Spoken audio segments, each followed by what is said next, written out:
Beilchot shofar. Voir shoalim oti, maou shofar kasher. Qu'est-ce qu'un shofar qui est kasher d'un shofar? On ne parle pas du shofar le conducteur. Hein. On parle du shofar de Rosh Hashanah qui est la mitzvah principale de ce jour fatidique pour une année merveilleuse ou pas. Ça dépendra de notre mérite. Bezrat Hashem. Oufren, un shofar kasher doit venir d'abord et avant tout d'un animal kasher. Et si l'animal n'est pas kasher, alors on ne pourra pas l'utiliser, sauf un seul qui est kasher, dont l'utilisation est strictement interdite, c'est la vache ou le taureau. Même si cet animal est kasher dans la consommation, il n'est pas kasher car il rappelle la faute du veau d'or. Donc cette corne-là ne peut pas être utilisée, et toutes les autres cornes des animaux prescrits dans la Torah, entre autres dans la paracha de Shmini, sont kasher comme un shofar qu'on pourrait utiliser. La longueur du shofar est basée sur le fait que quand je le tiens dans la main, les deux extrémités doivent dépasser des deux côtés. Si je ferme le shofar dans ma main et que ce shofar est petit, alors automatiquement il devient pasoul pour l'utilisation du shofar. Troisième chose, il est impératif de nettoyer ce shofar afin qu'il soit agréable de souffler dedans, d'où l'importance non seulement de le brosser, mais on a l'habitude aussi de le baigner dans de l'arak ou une boisson alcoolisée forte pour retirer justement cette odeur très difficile, voire même dans certains cas dans de economica, dans de l'eau de javel si nécessaire. À propos du shofar, les femmes posent la question, sont-elles obligées ou pas d'écouter le shofar? Si trois années d'affilée, elles ont l'habitude de l'écouter, ça devient un minag. Aval min adin, isha ptura mit kiot shofar. La femme est quitte d'écouter le shofar parce que c'est une mitzvah provoquée par le temps. Et donc les femmes en sont quittes. Si elles peuvent écouter, tant mieux. Mais si elles ont un choix à faire, elles veulent elle écouter ou le mari va écouter, ce serait un drame qu'elle a écouté et que le mari n'a pas écouté. Le mari, c'est une obligation. La femme, ce n'est pas une obligation, c'est bien.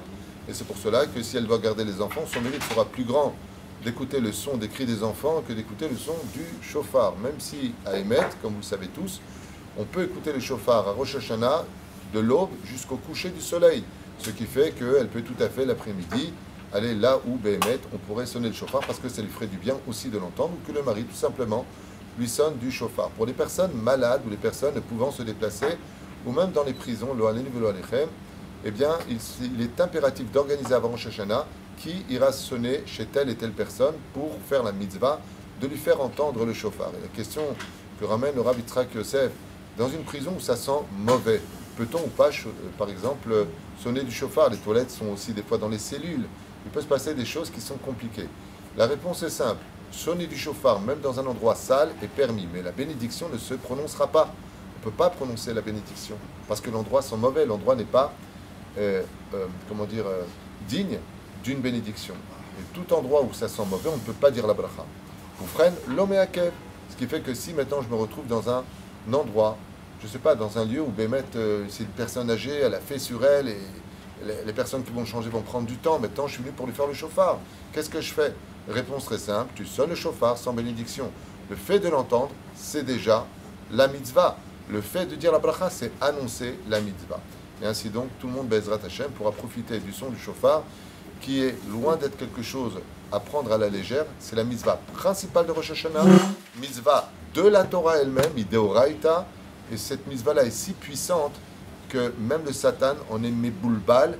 Le Satan en perd un petit peu la tête dans le monde en haut, il ne peut pas les quatreg à ce moment-là, surtout qu'on fait déplacer le kissé din au kissé rachamim. Ce qui fait que si on voyait ce qu'est capable de faire le son du shofar dans le ciel, je vous affirme que personne ne raterait le son du shofar. Et pour finir, cette fameuse question qui revient de jour en jour, Rav Tuitou, quelles sont les intentions qu'on doit avoir pendant le son du shofar? Nous ne sommes pas des apprentis sorciers pour faire les yichoudim. Eh bien, au moins deux choses. La première, tout simplement écouter le son du shofar, c'est une des kavanotes principales, l'ishmoa kol shofar. Et la deuxième, l'arzor bichouva dans le cœur, faire une sincère teshuva, pas pour recommencer après Rosh Hashanah, mais vraiment regretter dans son cœur, sans le prononcer avec les lèvres, Béhémet en écoutant le son du shofar, et dire à Hachem au fond de son cœur, Béhémet qu'on deviendra meilleur pour l'année qui arrive, comme on lui fait confiance à Kadosh Baruch Hu Yom Tov de Rosh Hashanah, on dit à Hachem, fais-nous aussi confiance, nous aussi, on deviendra meilleur.